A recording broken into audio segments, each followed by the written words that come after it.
আসসালামু আলাইকুম রহমতুল্লাহ। প্রিয় ভাই, এখন আমরা আছি দাদা হুজুরের মাজারের বাইরে। আমরা ভেতরে যাব ইনশাআল্লাহ। আমরা অনেকেই দাদা হুজুরের কাছে চাই, দাদা হুজুর আমাদের এটা দাও, ওইটা দাও, কিন্তু ভাই কখনো কি ভেবে দেখেছি যিনি মাটির নিচে শুয়ে আছেন তিনি নিজে আল্লাহর দরবারে ফিরে গেছেন। তিনি নিজের জন্য কিছু করতে পারবে না, তাহলে আমাদের জন্য কিভাবে সাহায্য করতে পারেন? যিনি রিজিক দেন তিনি আল্লাহ, যিনি বিপদ থেকে রক্ষা করেন তিনি একমাত্র আল্লাহ। অবশ্যই তিনি একজন আল্লাহওয়ালা মানুষ ছিলেন, একদম নেককার মানুষ ছিলেন। তিনার ওসিলাই চাইতে পারবো আমরা আল্লাহর কাছে।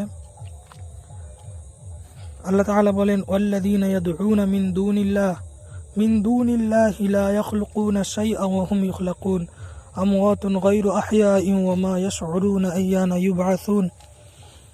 যাদের তোমরা আল্লাহ ছাড়া ডাকো তারা কিছুই সৃষ্টি করতে পারবে না, বরং তারাই সৃষ্টি, তারাই মৃত, জীবিত নয়, আর তারা জানে না কখনো পূরণিত হবে। ভাই, কবরের মানুষ অসহায়, তারা নিজেরাও কিছু করতে পারবে না, আমাদের জন্য তো আরও কম। রাসূলুল্লাহ সাল্লাল্লাহু আলাইহি সাল্লাম বলেছেন, যখন কোনো ব্যক্তি মহাসমুদ্রের মাঝে কোনো সাঁতার না জানা ব্যক্তি যেমন পড়ে যায়, যেমন অসহায়, সাঁতার না জানা ব্যক্তি যেমন মহাসমুদ্রে পড়ে গেলে যেমন অসহায়, ঠিক কবরে শুয়ে থাকা ব্যক্তিও ঠিক সেরকম অসহায়। রাসূল সাল্লাল্লাহু আলাইহি সাল্লাম আরও বলেন, যখন তুমি কিছু চাও আল্লাহর নিকট চাও, আর যখন সাহায্য প্রার্থনা করো আল্লাহর কাছে প্রার্থনা করো। আমি তোমাদের সতর্ক করছি শিরক থেকে, কারণ এটি সবচেয়ে বড় গুনাহ। তোমরা কবরের ইবাদতের স্থান বানিও না, কবরকে ইবাদতের স্থান বানিও না। কিন্তু সাহায্য চাওয়া কেবল আল্লাহর কাছেই হওয়া উচিত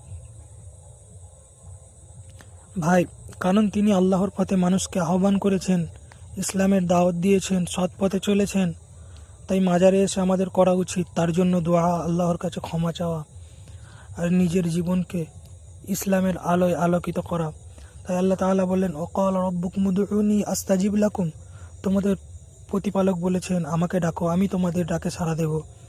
তাই মাজারে এসেও আমরা আল্লাহকেই ডাকি, হে আল্লাহ, আমাদের দাদা হুজুর পীর কেবলা আবু বকর রহমতুল্লাহ আলাইকে জান্নাত দাও, তার সাথে সাথে আমাদেরকেও জান্নাত দাও, আমাদেরকেও কবুল করো, আমাদের ঈমানকে আরও মজবুত করো, এবং তিনাকেও মাগফিরাত করো, এবং আমাদেরকেও ক্ষমা করো।